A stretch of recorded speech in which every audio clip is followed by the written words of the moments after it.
Hey, God bless you. So, continuing on this topic, the three main people that sexual victims have to come in contact with are the police, medical, and the lawyers, whether they're defending them or the other person, the lawyer hearing the case, the lawyers who are most often the politicians who make up laws. And this brings me to the social signaling of, Brandon Tatum and the nurse Patriot.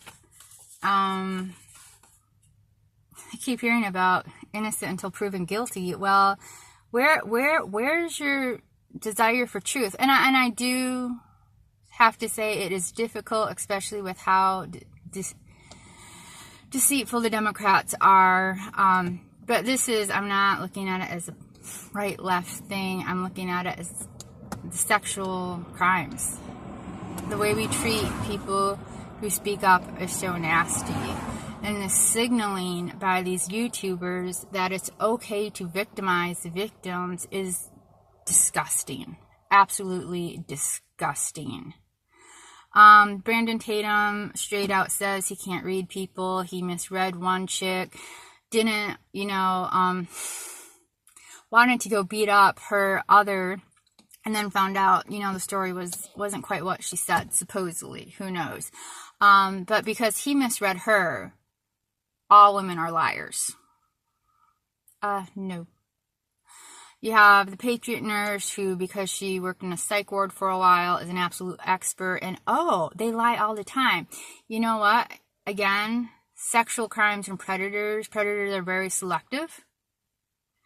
And it's a very private crime. And they will target people who will be less likely to speak up. And if they do speak up, will have no credibility.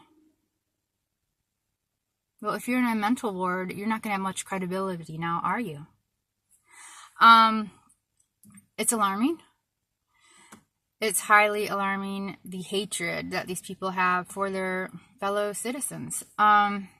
You have also, Brother Nathaniel, who brings up an asinine movie. What this proves, other than you're really searching and stretching far to have this woman be a liar. It's disturbing. And I know these people it's just disturbing because, especially with the cop and the nurse, these are two groups that habitually victimize victims. These are groups that will do the rape kit and then won't follow through on it. These are groups that try to shut the victim down. These are groups that threaten the victim. They're really nasty people. They're just really nasty. They are defenders of the wicked.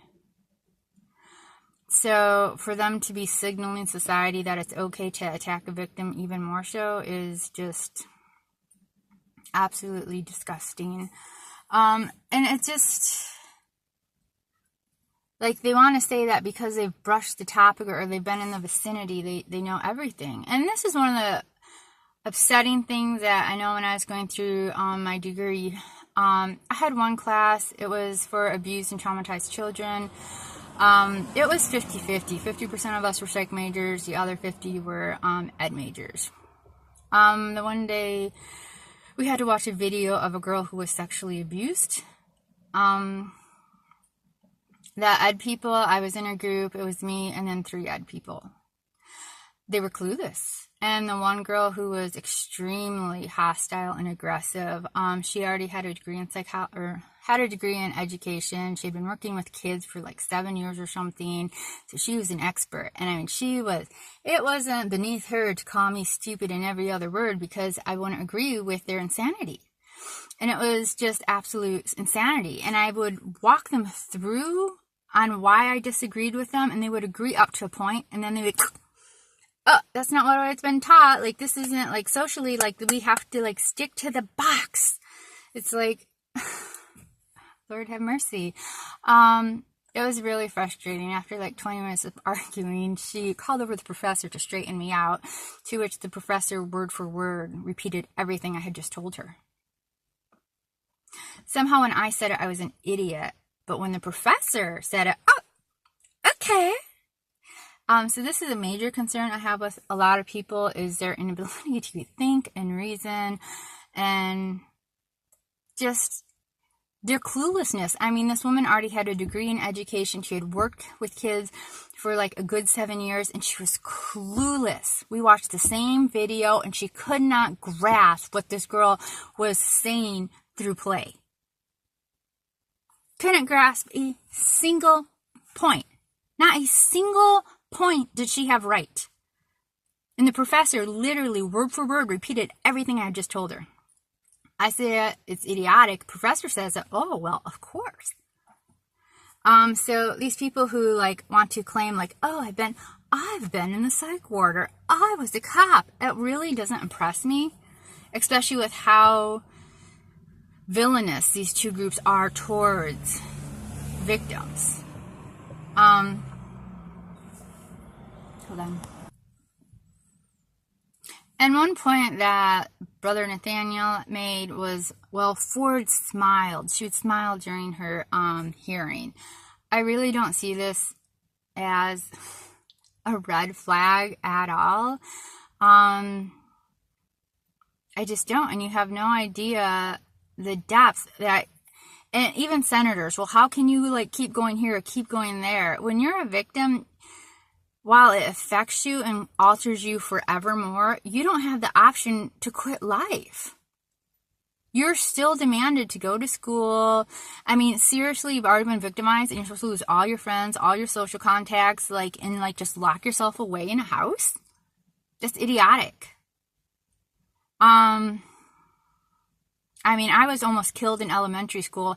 They did nothing about it. And I mean, I didn't even get medical help. And yeah, I still had to ride the same bus with that creep, go to the same school with him. He bullied me for quite a bit, which the girls were so, to all the girls back then, you're so nasty. The women really concerned me. Your inability to stand up, your excessive need for a man's approval and a man's attention, no matter what it entails, no matter how wicked his actions are, is just beyond alarming. The way you twist things, the way you look the other way. I mean, it's bad enough with men going, whoa, but for my fellow females, like, what the hell is your problem? It's so excessively alarming. How many times there are females that know their husbands or boyfriends are raping their children and they look the other way. How you have a female come out and all you do is scream, liar, liar, pants on fire. And twist everything, like those women in that one interview. Oh, well, touching isn't a crime. She didn't say she was touched. She said she was hurled, shoved from the back. So totally unexpected. She doesn't know what's going on. All of a sudden, she's overpowered by a guy that is a couple years older than her and is an athlete, and suddenly pinned. Being touched on the arm and pinned are two separate things. To assimilate those as equals is beyond asinine. It's really alarming where you mentally are. And then to say, oh, he's just a boy. He was a boy. A 17-year-old is not a boy. A 17-year-old is a couple months away from being legally drafted into the military and going off and killing people.